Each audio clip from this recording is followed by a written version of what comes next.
Good morning. I'm Joel Reed. I'm one of the elders here at Scots Kirk, and on behalf of the session and Pastor Mitchell, we'd like to welcome you to our worship service this morning, both those who are in person and those who are participating online. The announcements are as found in the bulletin. We do want to bring your attention to the picnic on July 23rd. We'll have more details to come, but keep that in mind. If you can set aside that date, that would be great. It'd be a time of fellowship and food, which are all good things in this church. So, one thing I do want to make note of, there will not be a children's sermon today because of the baptism and the joining of members, so we will omit that for this week. And the youth group will be meeting tonight at 5:30. If there are any other announcements that you need to have made, let me know. Otherwise, we will take a few minutes to prepare our hearts for worship before we get started. Thank you.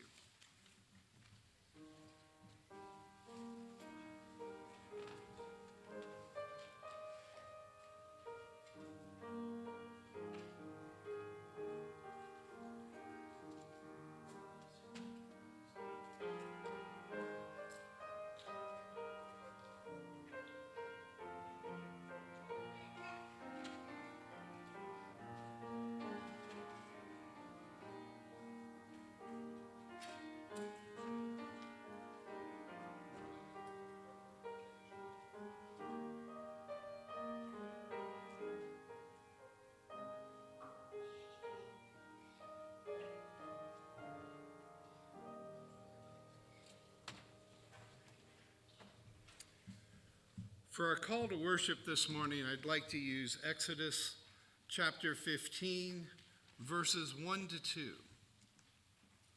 Then Moses and the people of Israel sang this song to the Lord, saying, I will sing to the Lord, for he has triumphed gloriously. The horse and his rider has thrown him into the sea. The Lord is my strength and my song, and he has become my salvation. This is my God, and I will praise him, my Father's God, and I will exalt him. Let's stand and sing praise to this glorious God using hymn number 4 from the Trinity hymnal, All Praise to God who reigns above. Let's stand and sing this together.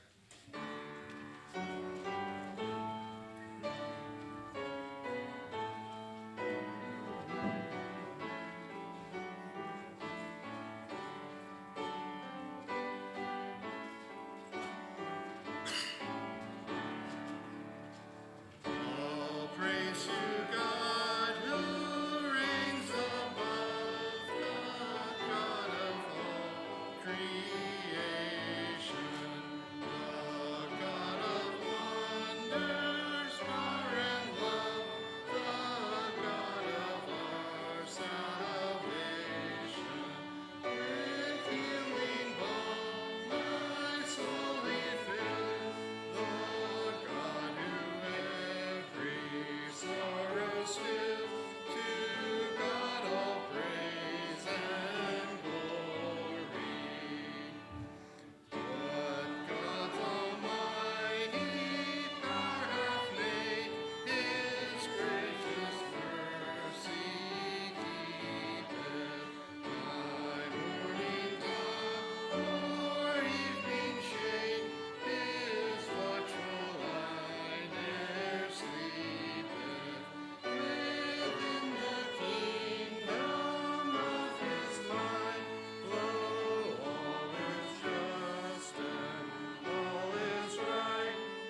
Let us pray.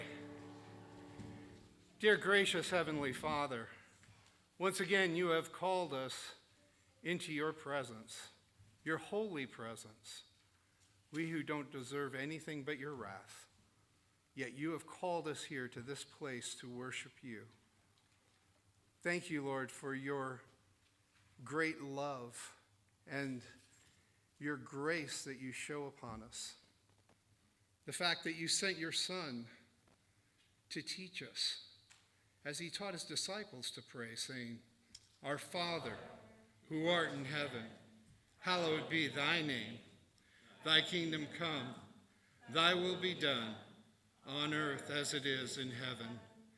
Give us this day our daily bread, and forgive us our debts, as we forgive our debtors.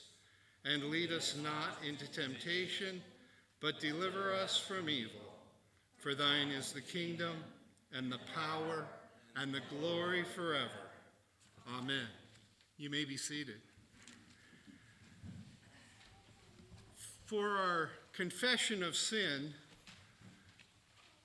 I will read the passage here. It's a prayer that we can all pray together. So if we'll read this with me, Eternal God, in whom we live and move and have our being, whose face is hidden from us by our sins, and whose mercy we forget in the blindness of our hearts. Cleanse us from all our offenses, and deliver us from proud thoughts and vain desires, that with reverent and humble hearts we may draw near to you, confessing our faults, finding in your grace, and finding in you our refuge and strength, through Jesus Christ your Son. And for our assurance from pardon, we'll use Psalm 103, 8, 10 to 12. The Lord is merciful and gracious, slow to anger and abounding in steadfast love. He does not deal with us according to our sins, nor repay us according to our iniquities. For as high as the heavens are above the earth, so great is his steadfast love towards those who fear him. As far as the east is from the west, so far does he remove our transgressions from us. Well, at this time, we will have the members come forward that will be joining.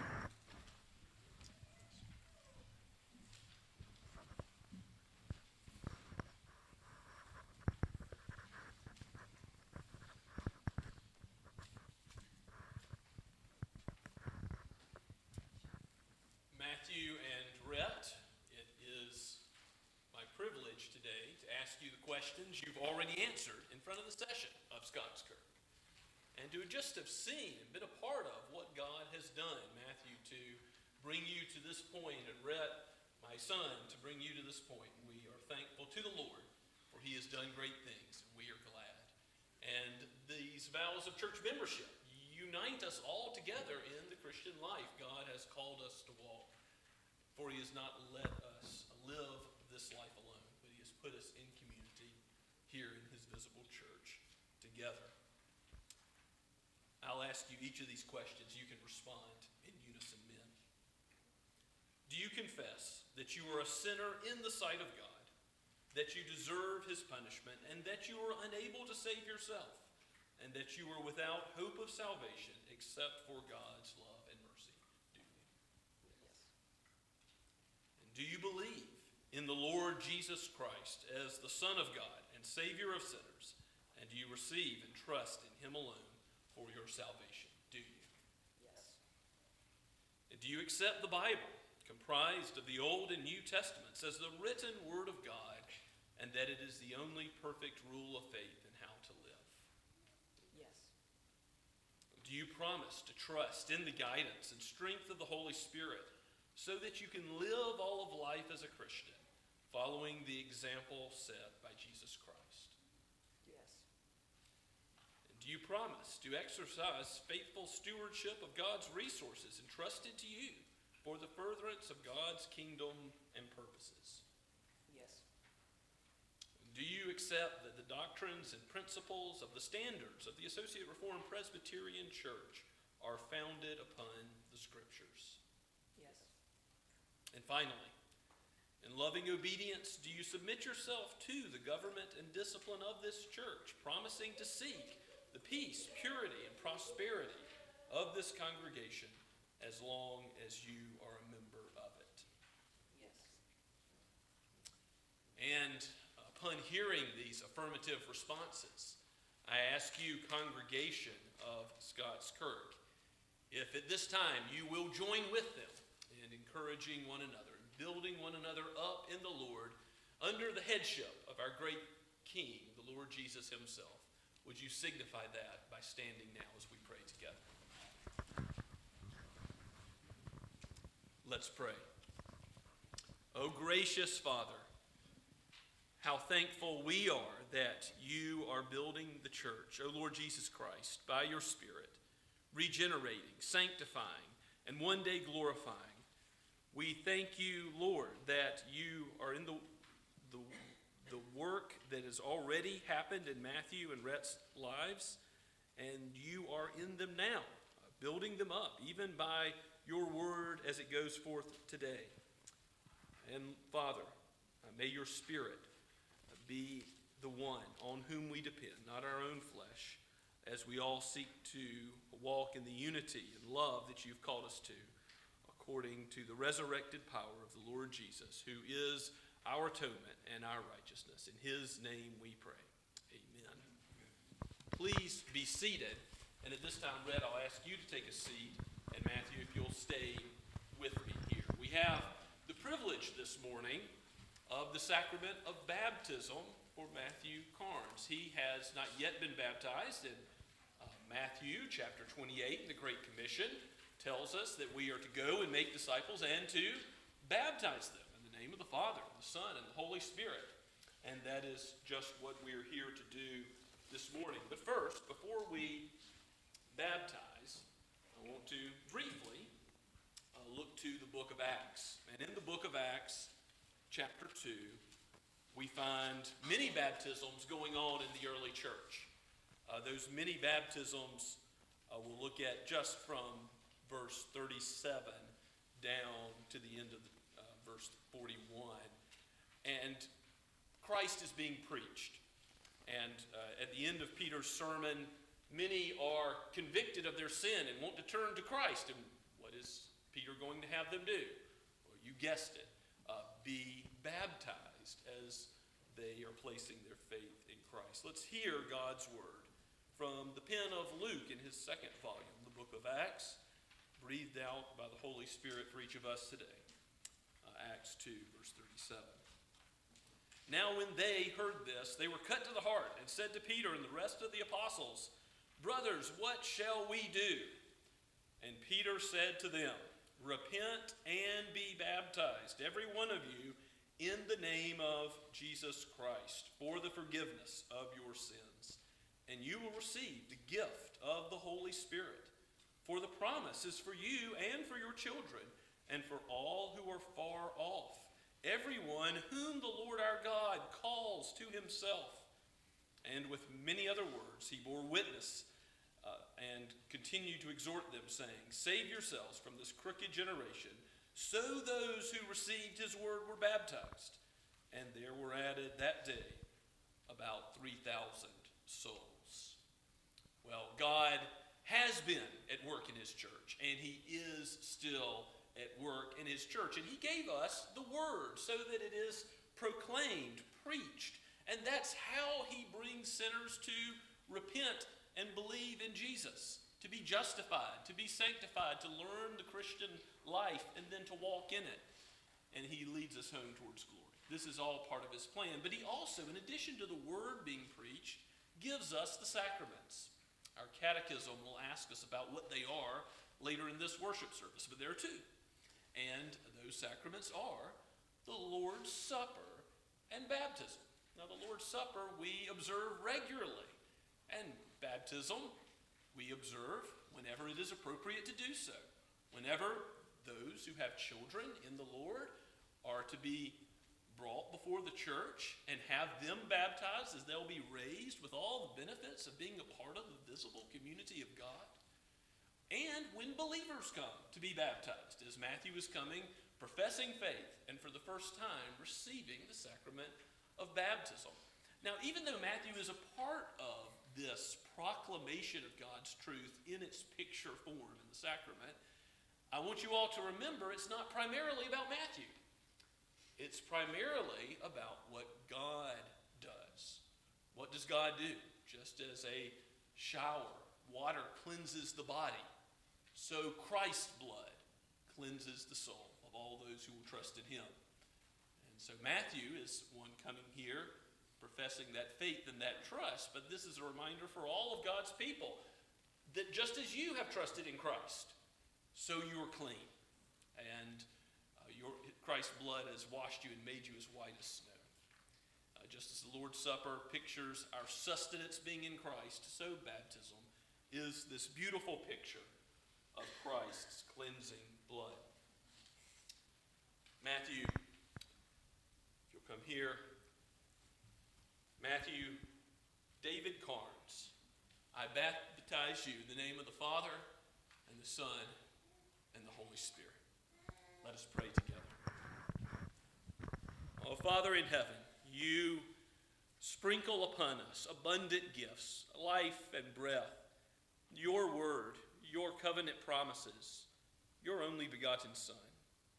We thank you for Matthew and ask that you be with him, abide with him, for you are the vine and we are the branches. Without you, we can do nothing, but in you, we can bear much fruit to the praise of your glorious grace. May it always be so for Matthew.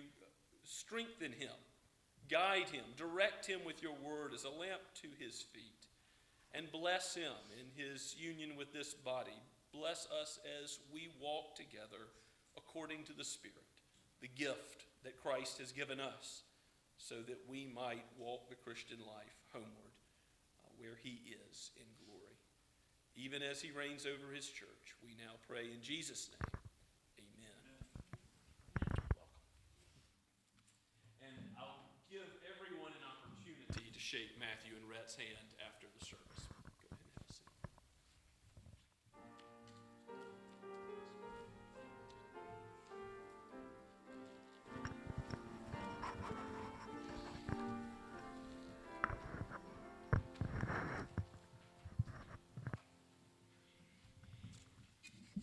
Well, let's stand for the confession of faith. It's from the Heidelberg Catechism, questions 66 and 67.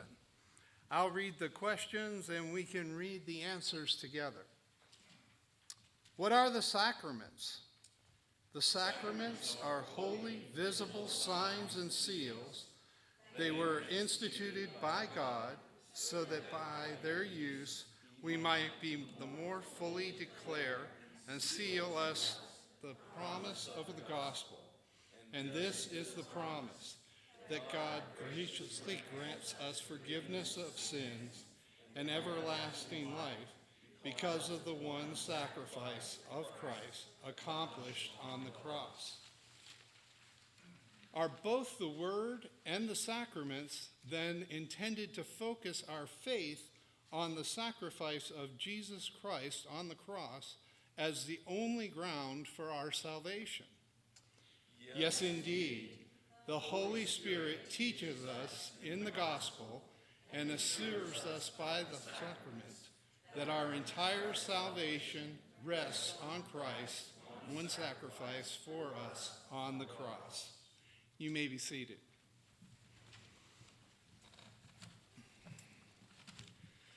Our scripture reading today is Psalm 116, verses 1 to 19. I love the Lord because he has heard my voice and my pleas for mercy, because he inclined his ear to me. Therefore I will call on him as long as I live. The snares of death encompass me. The pangs of Sheol lay hold on me. I suffered distress and anguish. Then I called on the name of the Lord. O Lord, I pray, deliver my soul. Gracious is the Lord and righteous. Our God is merciful. The Lord preserves the simple. When I was brought low, he saved me. Return, O my soul, to your rest, for the Lord has dealt bountifully with you. For you have delivered my soul from death, my eyes from tears, my feet from stumbling. I will walk before the Lord in the land of the living. I believed, even when I spoke, I am greatly afflicted. I said to my alarm, all mankind are liars. What shall I render to the Lord for all his benefits to me? I will lift up the cup of salvation and call on the name of the Lord. I will pay my vows to the Lord in the presence of all his people. Precious in the sight of the Lord is the death of his saints. O Lord, I am your servant. I am your servant, the son of your maidservant. You loosed my bonds. I will offer to you the sacrifice of thanksgiving and call on the name of the Lord. I will pay my vows to the Lord in the presence of all his people, in the courts of the house of the Lord, in your midst, O Jerusalem. Praise the Lord. The word of the Lord.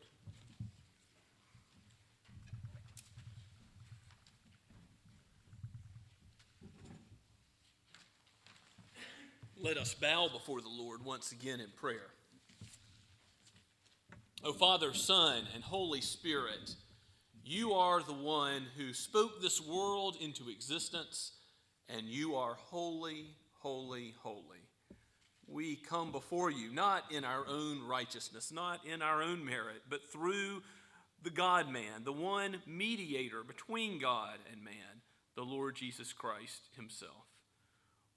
We ask that you would visit us by your Spirit so that we are blessed indeed by your word. Father, we call upon your name, for you are worthy to be praised. Your covenant faithfulness is everlasting. You cannot be false, but must keep your promises. You are truth. You are love. And your grace and mercy is shown in the Lord Jesus Christ.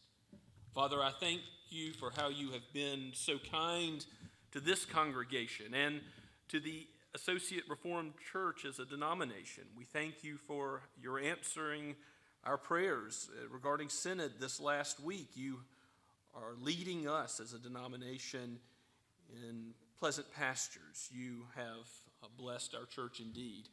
Keep us in the years to come faithful to your word, ever more faithful to your word, departing neither to the left or to the right, neither adding to it nor subtracting from it.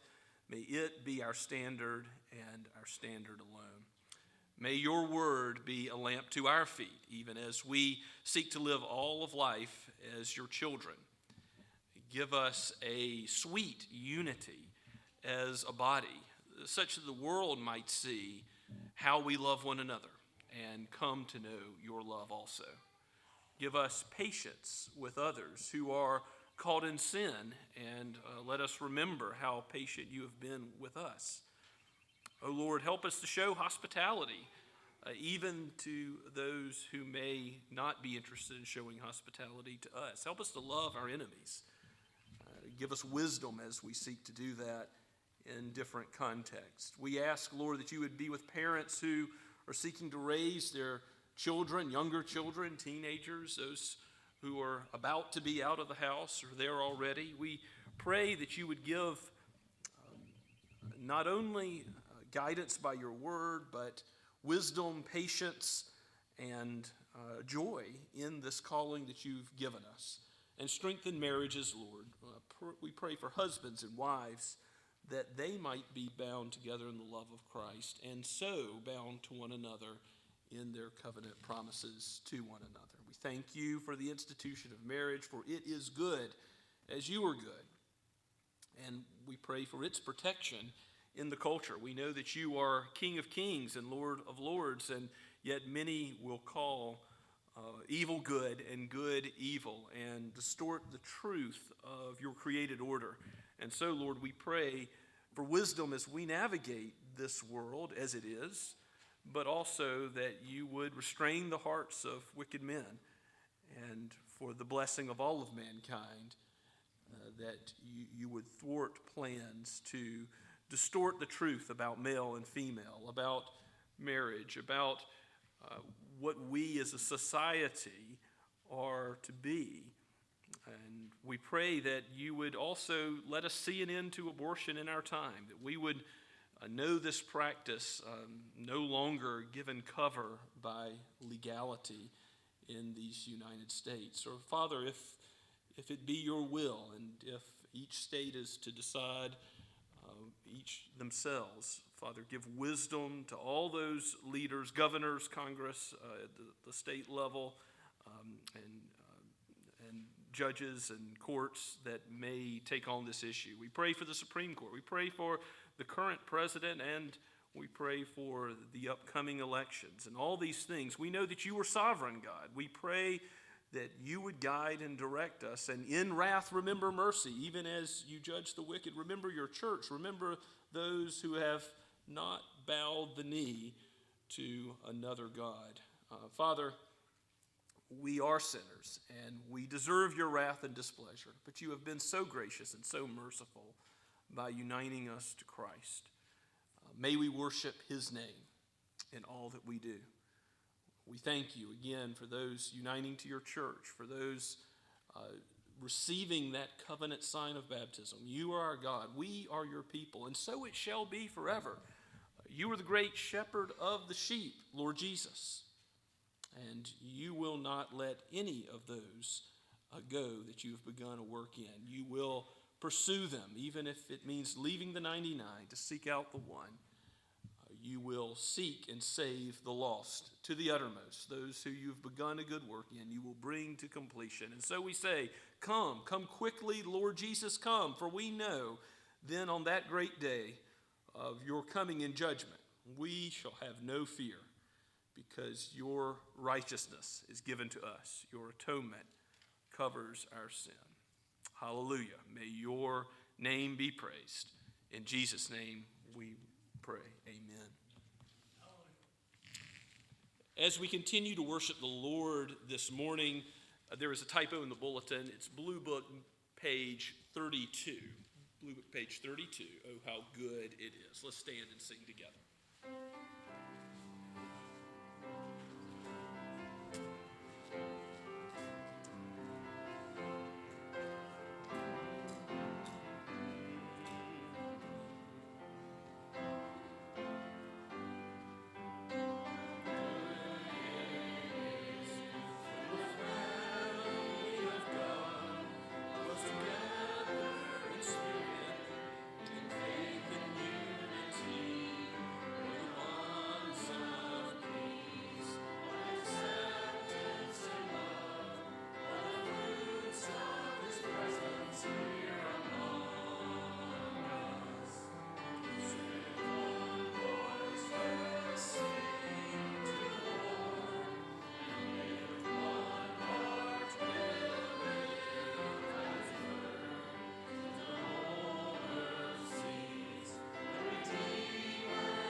Gracious Heavenly Father, the whole earth is yours and the fullness of it. We are stewards but for a little while. Use our lives as living sacrifices to the glory of your name. May every talent, every gift you've given from on high be put to use for your kingdom's sake. And Father, bless these tithes and offerings so that the gospel may go forward here in Summerville and to the ends of the earth with every nation, tongue, and tribe receiving the good news of the Lord Jesus Christ in word, in the sacraments, and in deeds of love and mercy by your being present with your people. We pray all this in Christ's name. Amen.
Please be seated and take your copy of God's Word and turn with me. We're going through Luke's Gospel, and we are in Luke chapter 19. So turn with me to Luke 19, starting at verse 11.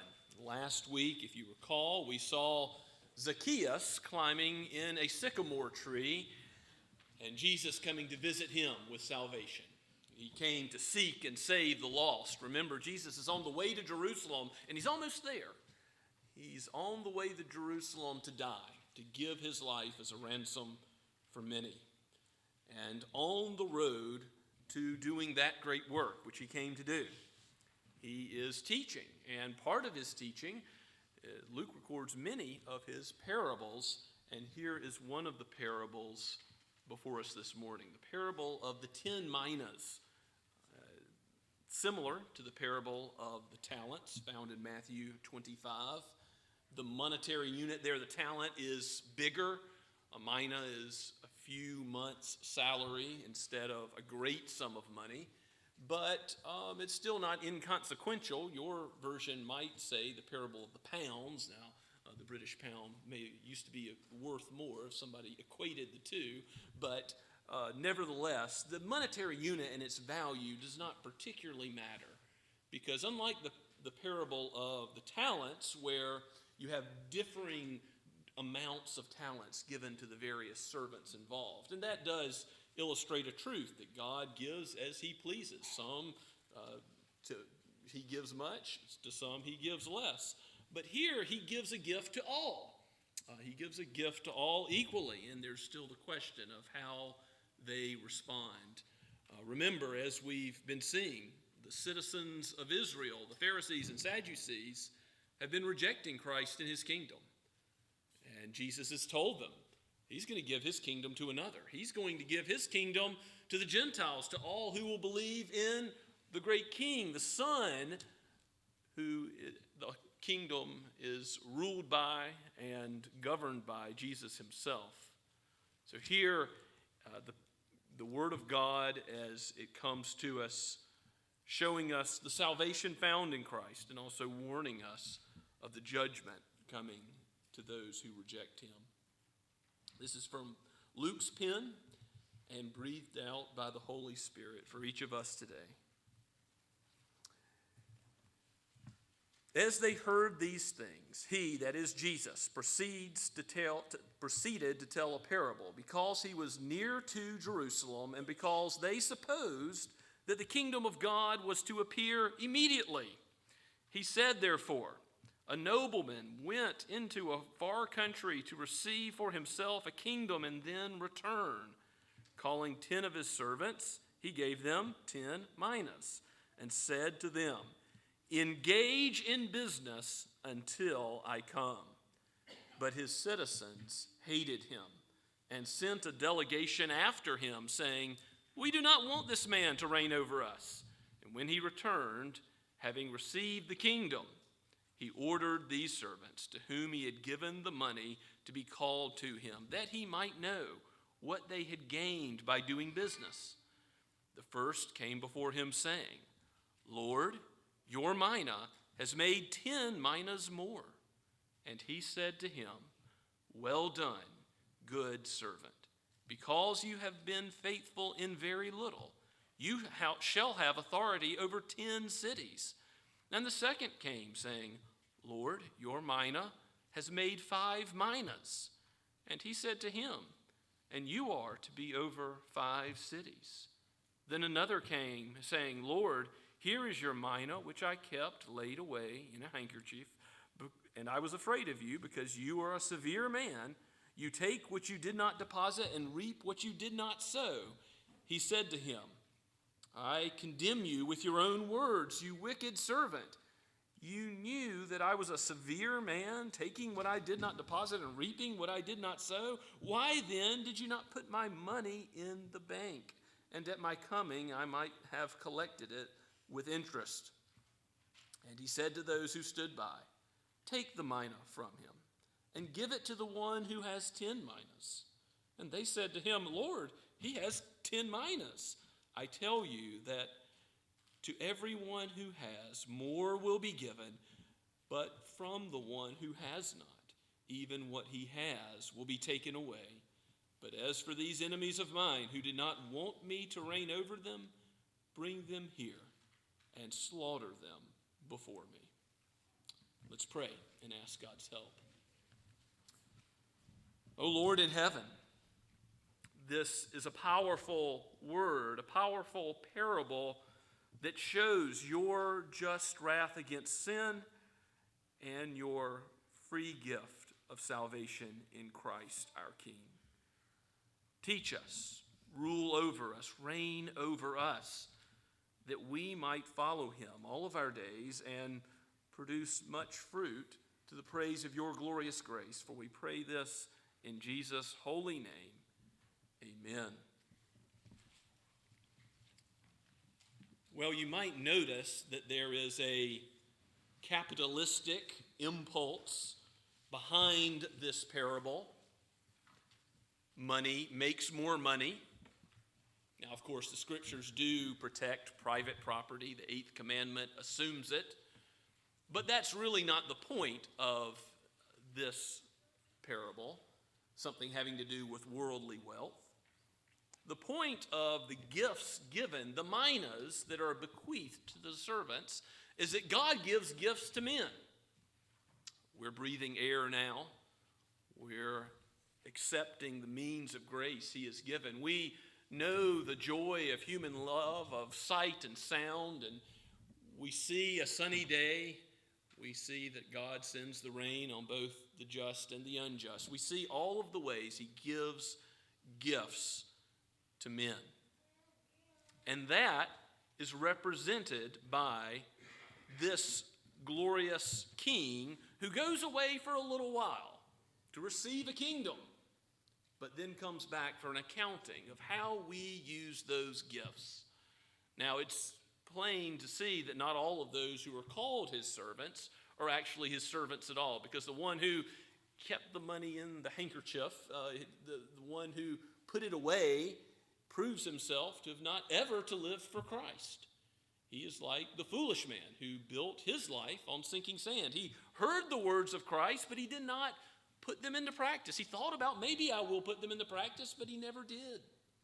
So the true servants are not the citizens from that country that call on Christ to be not their king, saying we don't want this king to reign over us in verse 14, again representing the Pharisees and Sadducees. And we see how they end up in verse 27 at the end of the text, that shocking statement, which I'm sure would have shocked those religious leaders who had just seen Jesus go eat at Zacchaeus' house. And he's being the friend of a sinner, this tax collector, Zacchaeus.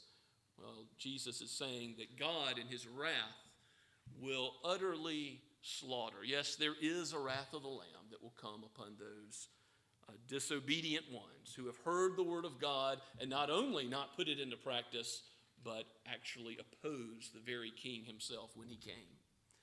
And as he's about to enter into Jerusalem triumphantly, we're going to see this story of the cross rapidly unfold and their wicked deeds. Even as Jesus will pray, Father, forgive them, for they know not what they do. And that prayer will be answered later in the book of Acts, when many of those who had a hand in putting Jesus to death will actually be brought into the faith.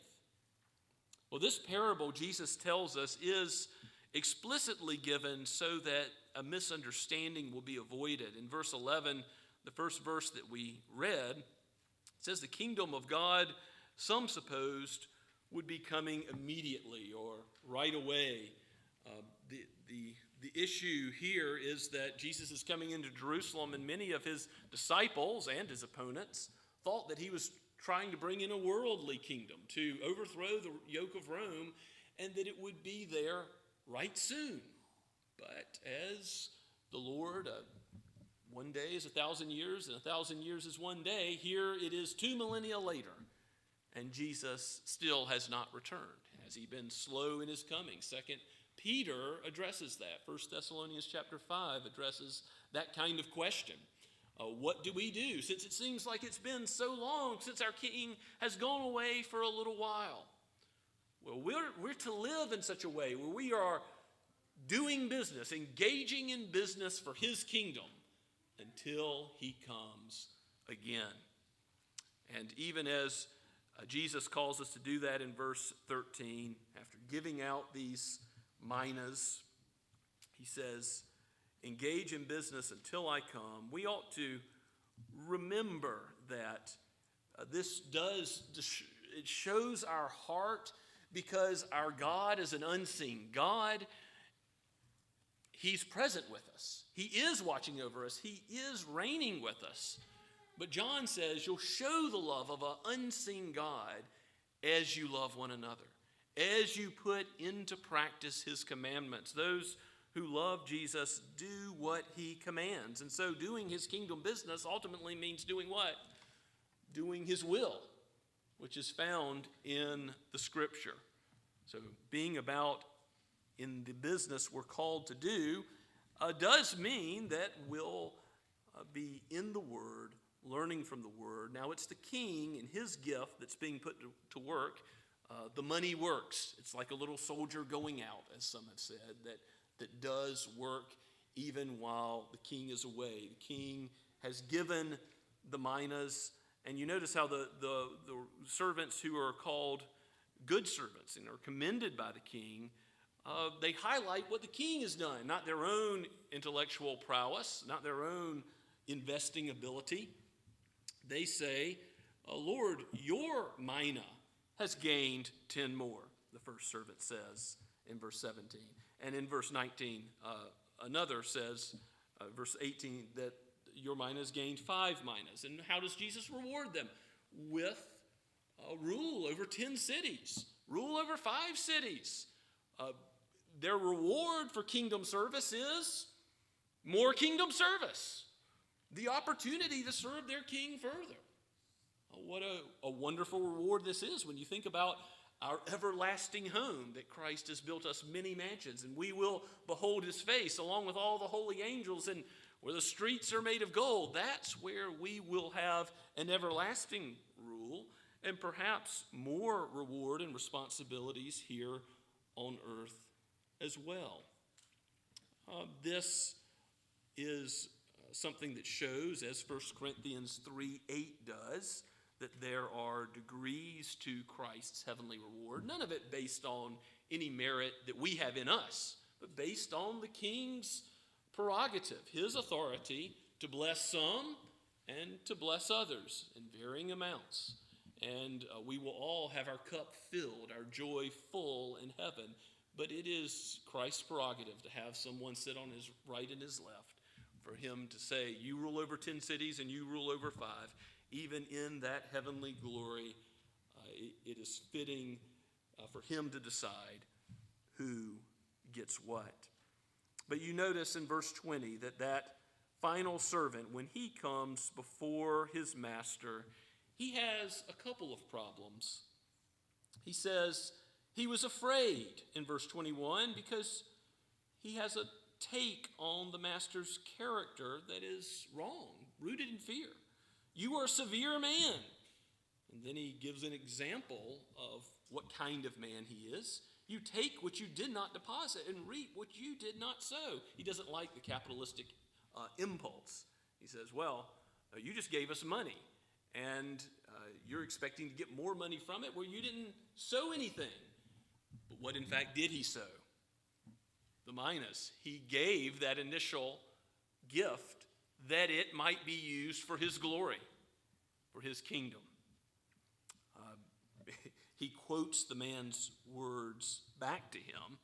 He says, I'm going to condemn you by your own words. You should have at least put in the bank, come up with interest in some way. And again, see interest being used in a positive way here, although the Old Testament has plenty to say about usury.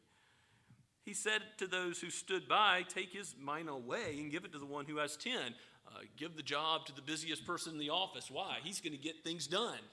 The one who has the 10 minas has already shown that when you invest in him, what happens? More kingdom work fruitfully multiplies.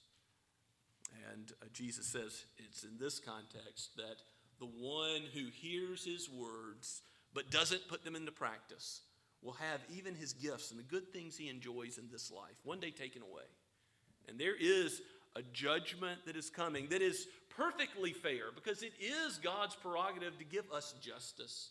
Don't ever cry out to God for justice, because justice is that the wages of our sin is death. We deserve separation from his blessing presence forever. And some people imagine hell as simply being the absence of God, but there's more to it than that. God is the one who can destroy both the body and the soul. He says, do not fear man, but fear him, because he is the one who, in a very real way, metes out justice in everlasting hell. And I think that's clear from the end of the parable for that shocking statement as he says, bring these enemies before me, and I'm going to make sure they're dead. I'm going to slaughter them right before my presence. He's involved in and present to judge in those that he gives justice. No, we cry out for mercy. We, like those in Israel in Ezekiel 33:11, say, Lord, why should we die? Turn and be saved. If you turn to Christ, you will be saved. He doesn't delight in the death of the wicked. He desires that all men should come to repentance and trust in Christ. So in some ways, this parable itself, even as he's presenting it before some of those who will be judged for their sin, undoubtedly, he's also giving them a warning that there's still time before Christ comes again in judgment to turn to him and be saved. And that's just what will happen because of God's mercy and grace, that he brings even some of those who crucified him as the Lord of glory, the only sinless one who's ever lived, the only one who's done nothing wrong ever, tried as a criminal and given the shameful death on the tree, some of those people involved in that heinous act will be forgiven because of this warning. And this is a warning to us. If you have not yet trusted in Christ, a mere surface level religion will not do. Because those Pharisees and Sadducees had hearts that were far from the Lord, even though with their words they honored him. We too must bow the knee before Jesus before he comes again.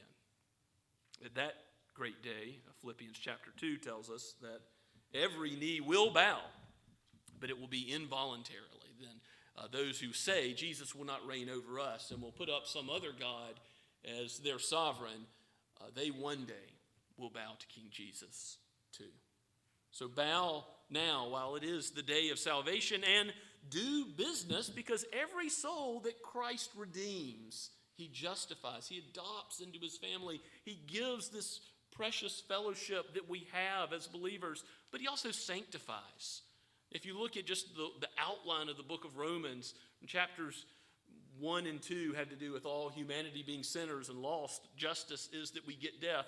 But then chapters 2 to 5, God's justification by Christ. And then from 6 on, it talks about sanctification, how we're made more and more holy to do his will. And yes, there's a struggle there. We never do his will perfectly.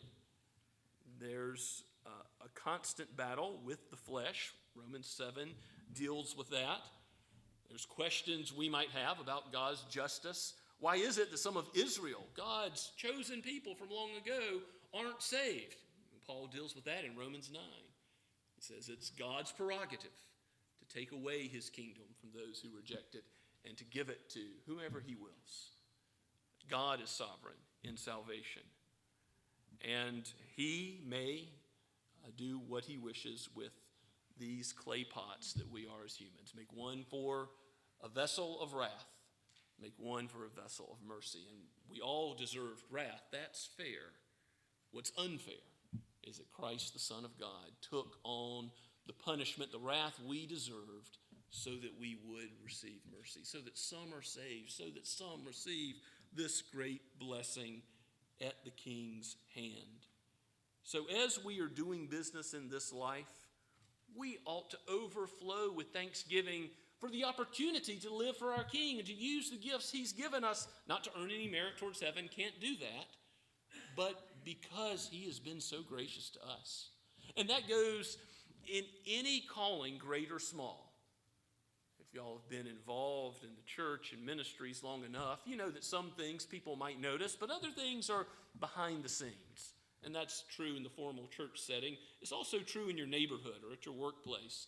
If you're making an effort to pray for somebody or to speak the gospel to a non-Christian, to love somebody patiently who's your next door neighbor, all of these things you may be recognized for by other human beings at some point, but you may not. And ultimately, who are you serving? Christ. Do you long for that day when he will say, because of his work in you, not because of your own strength and might, but because of his might, well done, good servant, faithful servant. Imperfect servant, yes, but servant that was given a gift by God and given the ability by the Holy Spirit to produce fruit for the glory of Christ and his kingdom. So be patient with obscure ministry now. Why? Because God will give you, remember what the reward is, more ministry. There will be more ministry opportunities if you're faithful in small things. I think this is a great lesson for Christians of all ages, but it's particularly applicable to youth, those who are getting to know what their own gifts and calling are in this life. So teenagers, college students, young adults who've just gone into the workplace, take this to heart. You get some opportunity to serve as a greeter or in the nursery, or to just go to someone to pray in the closet for them, or to minister to your neighbor, to your fellow workman, or at the baseball game, at the soccer game, to be a Christian in the context of the life that you're called to live. Whatever the ministry that God has called you to, look forward to the future. Be encouraged by that certain hope that we have in him, that the King of glory is the one who you're ultimately serving. You're not ultimately serving to be seen by men. That's what the Pharisees and Sadducees do. There is a coming judgment for those who place all their trust in the here and now. Your trust is in the King of glory. He's the one who's given you his own righteousness, his own atoning blood. He's the one who's given you the gift. Trust in him. The one who gives the gift will give you the strength, give you the wisdom to know how to use it. Pray and ask for that guidance and direction by his word, to do his will, to use the gift for what he calls you to do. Engage in business, the business of his kingdom, until he comes again. Let's pray together. Father, we thank you for your gracious provision for your church, for Christ, your only begotten Son, for all the gifts you give to men. Oh Lord, help us. We are so quick to let other things take priority. There is a temptation to bury our talent, to tuck it away in a handkerchief. Father, help us to know your calling upon our own life, and in the various spheres where you call us, to be faithful by your Holy Spirit's strength at work in us. For he is the one who is able to produce the fruit of the Spirit to the praise of your glorious grace. We pray in Jesus' name, amen. Let's stand now and respond to God's word by singing together, "We Are God's People," Trinity Hymnal number 355.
Now go with God's blessing, realizing that it is his strength alone that enables you to walk in love. Now to him who is able to keep you from falling and to present you before his glorious presence without fault and with great joy, to the only God our Savior, be all glory, majesty, power, and authority through the Lord Jesus Christ before all ages, now and forever. Amen and amen.